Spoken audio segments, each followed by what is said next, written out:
محرم اور نامحرم لوگ۔ آدمی کے لیے محرم لوگوں کی 4 قسمیں ہیں۔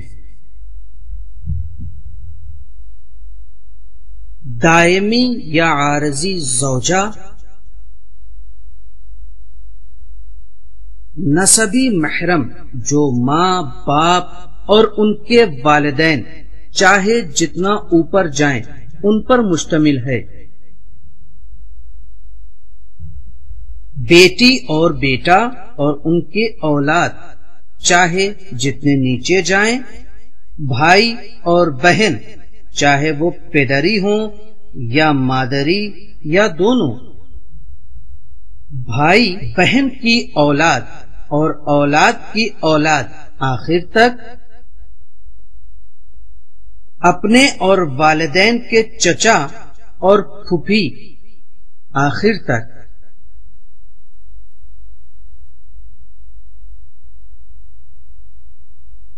اپنے اور والدین کے ماموں اور خالہ آخر تک۔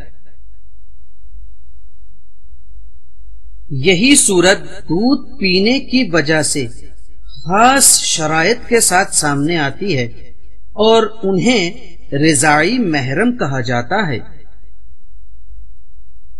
سببی محرم شوہر یا زوجہ کے والدین اور ان کے والدین آخر تک ہیں۔ اسی طرح لڑکی اپنے سوتیلے باپ کے لیے اور لڑکا اپنی سوتیلی ماں کے لیے محرم شمار ہوتا ہے۔ نماز کا وقت مستحب ہے کہ نماز کو اول وقت پہلی فرصت میں پڑھا جائے، اور اس سلسلے میں بہت زیادہ تاکید ہوئی ہے، اور نماز کی ادائیگی اول وقت سے جتنا نزدیک ہو زیادہ بہتر ہے، مگر یہ کہ دیر کرنے میں کوئی مصلحت ہو، مثلا جماعت کے لیے انتظار کرنا۔ البتہ اگر وقت زیادہ باقی ہو اور کوئی دوسرا کام ہم پر واجب ہو جائے کہ اسے فوراً انجام دینا چاہیے، تو ہم کو نماز میں تاخیر کرتے ہوئے اس ضروری اور فوری واجب پر پہلے عمل کرنا چاہیے۔ مثلا قرض خواہ اپنے پیسوں کا مطالبہ کرنے آ گیا، یا مسجد پاک کرنا ہے، یا مسائل نماز وغیرہ کا سیکھنا۔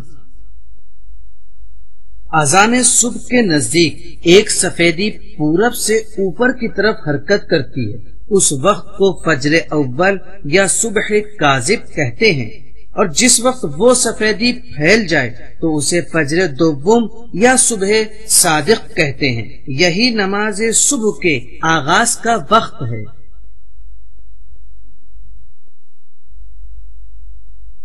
جو سورج نکلنے تک رہتا ہے اور ان دونوں وقتوں کے درمیان صبح کی نماز ادا کی نیت سے پڑھی جاتی ہے۔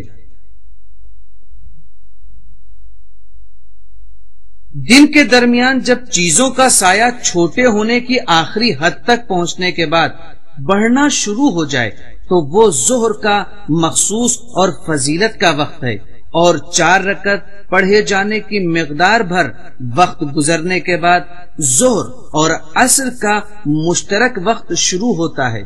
البتہ ان دونوں نمازوں کو اسی ترتیب سے پڑھنا چاہیے، اور غروب آفتاب کے ساتھ نماز عصر کا وقت ختم ہو جاتا ہے، اور اگر کسی شخص نے نماز ظہر نہ پڑھی ہو اور آفتاب غروب ہونے میں صرف 4 رکعت پڑھنے کی مقدار بھر وقت ہو تو وہ صرف نماز عصر پڑھے گا اور نماز ظہر کی قضا بجا لائے گا۔ البتہ بعض مراجع تقلید کے فتوے کے مطابق اذان مغرب کے وقت نماز عصر کا وقت ختم ہو جاتا ہے، آفتاب ڈوبنے کے وقت نہیں۔ سورج ڈوبنے کے بعد آسمان کے پوربی حصے میں ایک سرخی پیدا ہوتی ہے جو تقریباً 15 سے 30 منٹ بعد زائل ہوتی ہے۔ اکثر مراجع تقلید کے نزدیک اس سرخی کے ختم ہونے کے ساتھ مغرب کی نماز کا وقت مخصوص ہے، اور 3 رکعت کی مقدار کے بعد مغرب اور عشاء کا مشترک وقت شروع ہوتا ہے، اور ان دونوں نمازوں یعنی مغرب و عشاء کو بھی ترتیب سے پڑھنا چاہیے۔ آدھی رات نماز عشاء کے وقت کے ختم ہونے کا وقت ہے، جو ظہر شرعی کے وقت سے تقریباً 11.25 گھنٹے بعد آتا ہے۔ البتہ جس نے آدھی رات تک مغرب و عشاء کی نماز نہ پڑھی ہو تو وہ بعض مراجع تقلید کے فتوے کے مطابق ادا یا قضا کی نیت کے بغیر اذان صبح سے پہلے تک پڑھ سکتا ہے۔ قبلہ، اگرچہ ہم جس طرف بھی رخ کریں ہمارا رخ خدا کی ہی جانب ہے، لیکن یہ ایک مقدس قانون کے احترام، نظم و ضبط اور اتحاد عمل کا اظہار ہے۔ مومنین کے ایمان و آزمائش کا لحاظ رکھتے ہوئے ابتدا میں اسلام نے برسوں بیت المقدس کو قبلہ بنا رکھا، لیکن ہجرت کے دوسرے سال حکم خدا سے کعبہ قبلہ مسلمین قرار پایا۔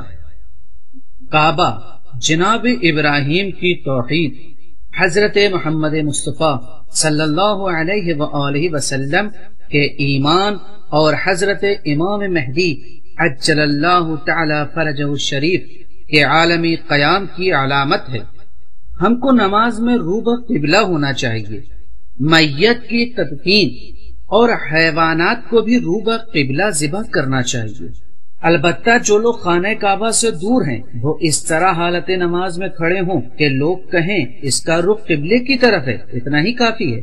قبلے کی شناخت کے لیے یا ہم خود یقین پیدا کریں یا دو ایسے عادل افراد کی گواہی پر عمل کریں جو واضح علامتوں کے ذریعے قبلے کو پہچانتے ہوں، یا پھر کسی ایک ایسے شخص کے کہنے پر عمل کریں جو علمی قواعد مثلا قبلہ نما وغیرہ کے ذریعے قبلے کا پتہ لگا سکتا ہو، یا پھر انسان اس گمان پر عمل کرے جو مسجدوں کی محراب، مسلمانوں کی قبروں سے یا کسی اور طریقے سے سمت کو حاصل کر سکے۔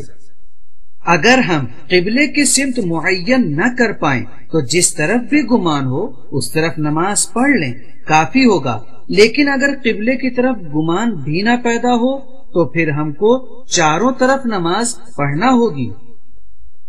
اگر ہم نے بیان شدہ طریقے پر نماز پڑھ لی لیکن بعد میں پتہ چلا کہ نماز قبلے کی طرف نہیں ہوئی تو ہمارا یہ انحراف قبلے سے 90 ڈگری سے کم ہے تو نماز جو پڑھی گئی وہ صحیح ہے، لیکن حالت نماز میں صحیح سمت کا پتہ چل جائے تو ہم کو اسی وقت قبلے کی طرف گھوم جانا چاہیے۔